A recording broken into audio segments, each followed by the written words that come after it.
Hi hello welcome back to our channel options master guide. இது நம்ம சேனலோட disclaimer. இந்த சேனல்ல பகிரப்படும் அனைத்து தகவல்களும் கல்வி மற்றும் அறிவு பகிர்வுக்காக மட்டுமே. இங்கு நாங்கள் யாரையும் பங்கு சந்தையில் வர்த்தகம் செய்ய ஊக்குவிக்கவில்லை. இங்கு பகிரப்படும் அனைத்து தகவல்களும் எங்களின் தனிப்பட்ட கருத்து. மிக முக்கியமாக நான் செபியில் பதிவு செய்யப்பட்ட ஆலோசகர் அல்ல. ஓகே, இது நாம நிப்டிக்கு நேற்று காலையில மார்க்கெட் தொடங்குறதுக்கு முன்னாடி கொடுத்திருந்த லெவல்ஸ். இந்த 4 கிரீன் கலர் லைன்ஸ், இந்த லெவல்ஸ் எப்படி ரெஸ்பாண்ட் ஆயிருந்ததுன்றத பார்க்கலாம். இந்த லெவல்ஸை பார்த்தீங்க அப்படின்னா மேக்ஸிமம் நீங்க நிறைய இடத்துல பார்த்துருந்துருக்கலாம். ஏன் அப்படின்னா நம்ம நேற்று ஏடிஎம் ஸ்ட்ரைக் பேஸ் பண்ணி தான் லெவல்ஸ் கொடுத்துருந்தோம். அந்த வேலைகளை நிறைய பேர் சொல்றாங்க, பண்ணிட்டு இருக்காங்க. இருந்தாலுமே நாம என்ன சொல்றோம்னா, அந்த லெவல் மார்க்கெட் ரீச் பண்ணும்போது பிரைஸ் என்ன ட்ரேட் ஆனா அந்த லெவல் எப்படி ரெஸ்பாண்ட் ஆகும் அப்படின்ற விஷயத்துல தான் நாம ஃபோக்கஸ் பண்றோம். வெறுமனே ஒரு கோடை போட்டுட்டு அந்த கோட்ல மார்க்கெட் வந்ததுக்கு அப்புறம் இந்த விஷயம் அங்க இருந்து ரிவர்சல் ஆயிடுச்சு அப்படின்றது கிடையாது. என்ன நடந்தா அந்த இடத்துல ரிவர்சல் இல்ல அந்த இடத்துல சப்போர்ட் அப்படின்ற விஷயத்தை தான் நீங்க தெரிஞ்சுக்கணும். வெறுமனே ஒரு கோடை போட்டு மார்க்கெட் அந்த இடத்துக்கு நீங்க போட்ட கோட்டுக்கு மார்க்கெட் ரெஸ்பாண்ட் பண்ணும் அப்படின்ற நினப்புல ட்ரேட் பண்ணாதீங்க. ஓகே, இப்போ பாத்தீங்கன்னா மார்க்கெட் ஓப்பன் பிரைஸ் 25,139 ஓப்பன் பண்ணியிருக்கான்.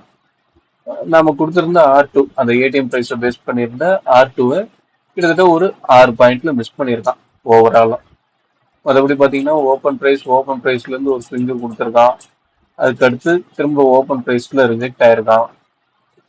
கீழே வந்து ப்ரீவியஸ் டே ஹை, அங்க ரிஜெக்ட் ஆனது ஓப்பன் ப்ரைஸ்ல சப்போர்ட், டைரக்டா R2 பக்கத்துல வந்தாச்சு. இந்த லெவல்ஸ் பிரீமியத்துல நாம இருந்து எடுக்கிற இந்த லெவல்ஸை நீங்க மார்க் பண்றீங்களோ இல்லையோ, ஸ்பாட்ல விசிபிளா இருக்கிற ப்ரீவியஸ் டேவோட ஹை லோ, லாஸ்ட் வீக்கோட ஹை லோ, லாஸ்ட் மந்தோட high low, previous day close price, அன்னை நாளோட ஓப்பன் ப்ரைஸ், இந்த விஷயங்கள்லாம் நீங்க எப்பவுமே உங்க சார்ட்ல மார்க் பண்ணிக்கோங்க. ஒரு ஆப்ஷன்ஸ் ட்ரேடருக்கு இதுதான் தேவை. மற்றபடி ஸ்பாட்ல இருக்க ஒரு சார்ட் பேட்டர்னோ ஒரு கேண்டில் ஸ்டிக் பேட்டர்னோ இந்த மாதிரி விஷயங்கள்லாம் எதுவுமே நடக்காது, எதுவுமே தேவைப்படாது. அதை வச்சு எதுவுமே நடக்க போறது கிடையாது. ஒரு லெவல்ஸை நீங்க மார்க் பண்ணிட்டீங்கன்னா அந்த லெவல்ஸ் பிரீமியம் என்ன நடந்தா அந்த லெவல்ஸ் பிரேக் அவுட் ஆகும், அந்த விஷயத்த கற்றுக்கோங்க. ஓகே, இப்போ நம்ம இதெல்லாம் ரிமூவ் பண்ணிட்டு இன்னைக்கு உண்டான லெவல்ஸை பார்ப்போம். இன்னைக்கும் பார்த்தீங்க அப்படின்னா வழக்கம் போல ஏடிஎம்ல ப்ரைஸ் அப்படின்றதே இல்லை, வெறும் 50 பாயிண்ட் வச்சிருக்கான். இந்த 50 பாயிண்ட்டை இன்னைக்கு எந்த அளவு வேகமா டீகே பண்றாங்க அப்படின்றத பொறுத்து தான் அடுத்து ஒரு பிரேக் அவுட் நடக்கிறதுக்கே வாய்ப்பு. காலையிலேயே டிகேக்குள்ள போயிட்டு வேகமா டிகே அப்படின்றது நடந்தது அப்படின்னா ஒரு 12 மணிக்குள்ளலாம் டிகே அப்படின்றது முடிஞ்சிருச்சு அப்படின்னா அதுக்கு அடுத்து நல்ல ஒரு மொமெண்டம் கிடைக்க வாய்ப்பா மாறும். ஆனா அது நடக்காம மெதுவா டிகே அப்படின்றது நடந்துகிட்டு இருந்தது அப்படின்னா மார்க்கெட் 3:30 வரையும் 50 பாயிண்ட், 70 பாயிண்ட், 80 பாயிண்ட் அந்த ரேஞ்சுக்குள்ளேயே ஹை டு லோ வச்சு நல்ல ஒரு டிகேக்குள்ள போய் ஒரு வீக்லி எக்ஸ்பைரிய ரொம்பவும் நார்மலா முடிக்கிறதுக்கு உண்டான வாய்ப்பு அங்க இருக்கு. நமக்கு பாத்தீங்க அப்படின்னா சரி ஓகே, அதெல்லாம் லெவல்ஸ் மார்க் பண்ணி விட்டு பார்ப்போம். அதை தாண்டி நம்ம 2 நாளா பிரீமியம் என்ன சொல்லுது அப்படின்ற விஷயத்தையே பார்க்காம விட்டுருக்கேன். அந்த விஷயத்த வீடியோல சொல்றதுக்கே மறந்துட்டேன் நான். இன்னைக்கு பார்த்துருவோம் என்ன நடக்குது. ஓகே, இப்போ நான் இதெல்லாம் ரிவ்யூ பண்ணிட்டு வரேன். இன்னைக்கு உண்டான லெவல்ஸ் மார்க் பண்ணியாச்சு. என்ன அப்படின்னா 25,351, 25,289, 25,188, 25,149. இதுதான் நம்ம இன்னைக்கு உண்டான லெவல்ஸா எடுத்திருக்கோம். இந்த லெவல்ஸ் எல்லாம் பாத்தீங்க அப்படின்னா ஏடிஎம் ஸ்ட்ரைக்கா எடுத்திருக்கிறது 25,250. இந்த ஸ்ட்ரைக்கை தான் நாம ஏடிஎம் ஸ்ட்ரைக்கா எடுத்திருக்கோம். இந்த ஸ்ட்ரைக்ல இருக்க கால் புட் 2 ஸ்ட்ரைக்குங்களோட ப்ரீவியஸ் டே க்ளோஸ் பிரைஸ், அதாவது நேற்றைய க்ளோஸ் பிரைஸ், அதை பேஸ் பண்ணி தான் இந்த லெவல்ஸ் எடுத்திருக்கு. ஸ்பாட் ஒன்ஸ் இந்த லெவல்ல ரீச் பண்ணும்போது அந்த 2 ஸ்ட்ரைக்குமே எப்படி ட்ரேட் ஆகுது அப்படின்றத நீங்க அண்டர்ஸ்டாண்ட் பண்ணிட்டீங்க, அப்படின்ற விஷயத்த புரிஞ்சுக்கிட்டீங்க அப்படின்னாவே ஸ்பாட் இந்த இடத்துல ரெஸ்பாண்ட் பண்ணுமா பண்ணாதா அப்படின்றது உங்களால தெளிவா எடுத்துக்க முடியும். இன்னைக்கு எக்ஸ்பைரி டேல என்ன ஆகும் போது, எக்ஸ்பைரி முடியும் போது டைம் வேல்யூ எல்லாமே 0 ஆகுது. அங்க மீதி இருக்க போறதெல்லாம் வெறுமே இன்டர்ன்ஷிப் வேல்யூ, ரியல் வேல்யூ, அது மட்டும் தான் இருக்க போகுது. ஒரு காலோட ஸ்ட்ரைக் ப்ரீவியஸ் டே க்ளோஸ் ப்ரைஸ்க்கு மேலவே ட்ரேட் ஆகுறான் அப்படின்னா ஸ்பாட் அந்த ஸ்ட்ரைக்கு பிளஸ் அந்த ஸ்ட்ரைக்கோட previous day close price add பண்ணீங்க அப்படின்னா என்ன ப்ரைஸ் வருமோ அந்த ப்ரைஸ்க்கு மேலதான் ஸ்பாட்டை முடிக்கணும் அப்படின்றது சிம்பிள் லாஜிக். இதை புரிஞ்சுக்கிட்டீங்க அப்படின்னா யார் க்ளோஸ் ப்ரைஸ் மேல ட்ரேட் ஆகுறா, அப்போ எந்த ஏரியால மார்க்கெட் முடிக்கணும், இல்ல ரெண்டு பேருமே க்ளோஸ் ப்ரைஸ்க்கு கீழே ட்ரேட் ஆகுறாங்க அப்படின்னா இங்க இருக்க S1 R1 இந்த விஷயங்கள் எப்படி சப்போர்ட் ஆகும் இல்ல ரெசிஸ்டன்ட் ஆகும், எந்த மாதிரி ஆக்ட் ஆகும் அப்படின்ற விஷயத்த உங்களால தெளிவா புரிஞ்சுக்க முடியும். இது இன்னைக்குன்னு கிடையாது, நீங்க ஒவ்வொரு நாளும் பிரீமியத்துல ஒரு ஸ்ட்ரைக்கை பேஸ் பண்ணி ஒரு லெவலை மார்க் பண்ணிட்டு அந்த ஸ்ட்ரைக்கை நீங்க லைவ் மார்க்கெட்ல வாட்ச் பண்ணீங்கன்னாவே போதும். நீங்க போடுற அந்த லைன் ரெஸ்பாண்ட் ஆகுமா ஆகாதா அப்படின்றத உங்களால தெளிவா எடுத்துக்க முடியும். நீங்க அந்த லாஜிக் எல்லாம் புரிஞ்சுக்கிட்டு இந்த விஷயத்த செய்ய ஆரம்பிச்சீங்க அப்படின்னா அப்போ மார்க்கெட் எப்படி மூவ் ஆகுது, அந்த மார்க்கெட் ஒரு நாளைக்கு என்ன மூவ்மெண்ட் இருக்கும், இதை பேஸ் பண்ணி நாம எப்படி ஸ்ட்ரைக்கிங்ல மாத்தி எடுக்கலாம்.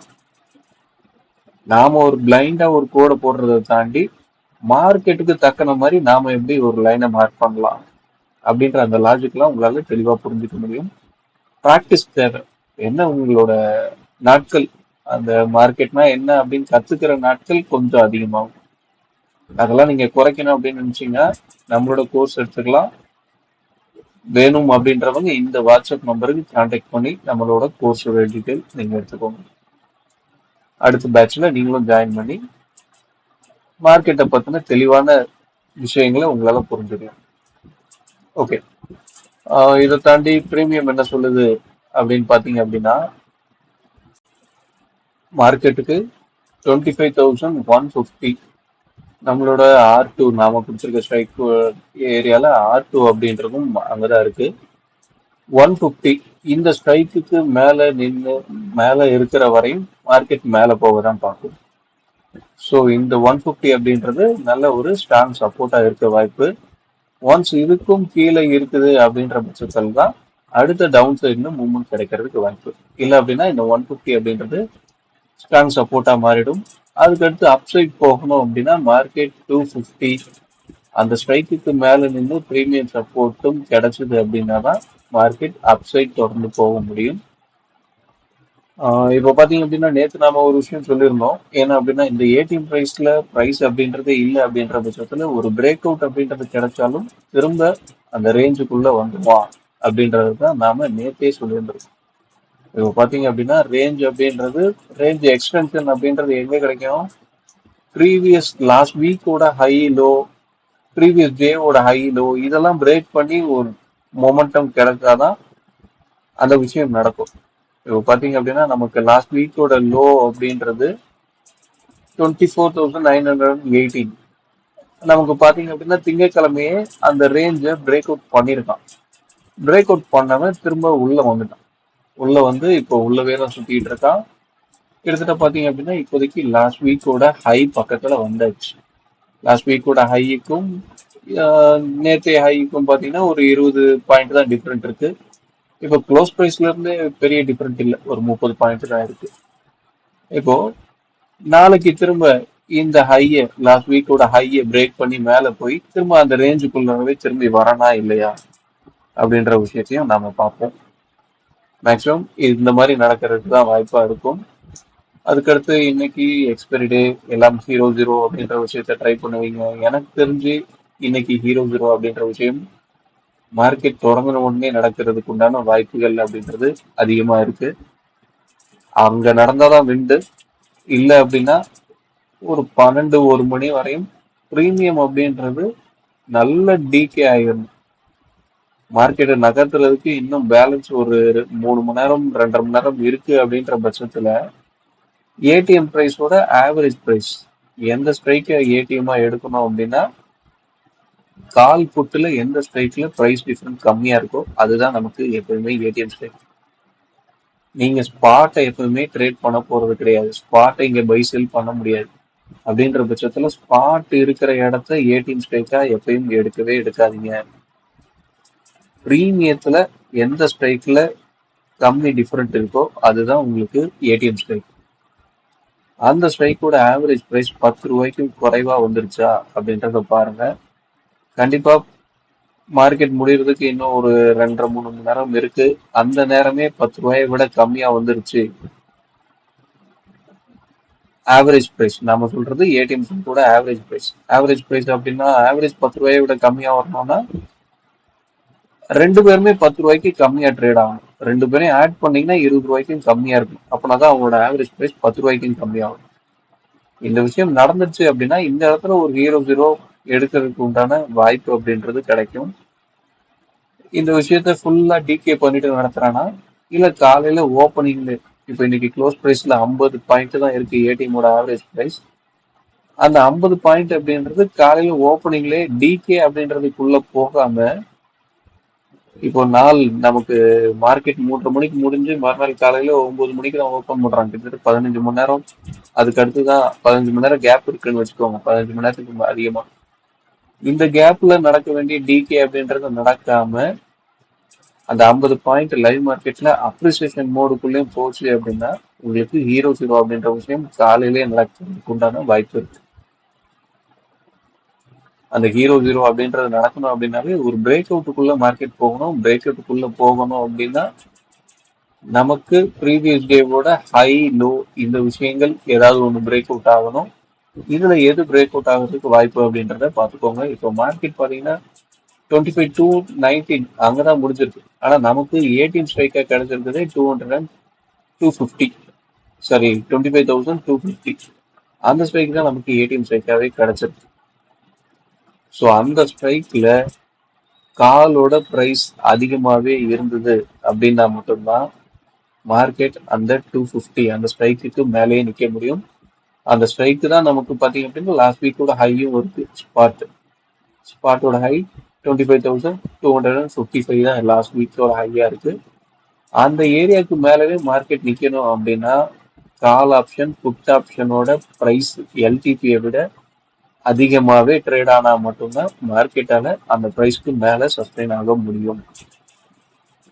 இந்த விஷயத்த தெளிவா பாத்துக்கோங்க. அதுக்கடுத்து மார்க்கெட்ல நீங்க வெறுமனே ஸ்பாட்டை மட்டுமே பார்த்து ட்ரேட் பண்ணிட்டு இது ஃபேக் பிரேக் அவுட்டா மாறிடுச்சு அப்படின்ற லாஜிக் உள்ள போகாதீங்க. அது ஃபேக்கா இருக்குமா இருக்காதா அப்படின்றத உங்களால ப்ரீமியத்தை பார்த்து முன்கூட்டியே எடுத்துக்க முடியும். ஸோ ப்ரீமியத்தை மட்டும் வாட்ச் பண்ணுங்க. ஸ்பாட்ல இந்த லெவல்ஸ் எல்லாமே எப்பவுமே ஒரு ரெஃபரன்ஸ் லெவலா மட்டும்தான் இருக்கும். ஸ்பாட்டை மட்டும் வச்சு ட்ரேட் பண்ணாதீங்க. ஓகே, திரும்பி நாம சொல்லிக்கிறோம், இந்த லெவல்ஸ் பை செல் பண்ற ரெக்கமெண்டேஷன் லெவல்ஸ் கிடையாது. ப்ரீமியத்தை தான் நீங்க வாட்ச் பண்ணணும். ப்ரீமியம் என்ன சொல்லுதோ அதை தான் ஸ்பாட் கேட்கும். அதை தெளிவா புரிஞ்சுக்கோங்க. வீடியோ பிடிச்சிருந்தா லைக் பண்ணுங்க, ஷேர் பண்ணுங்க. மீண்டும் அடுத்த ஒரு வீடியோவில் சந்திப்போம். தேங்க்யூ, பாய்.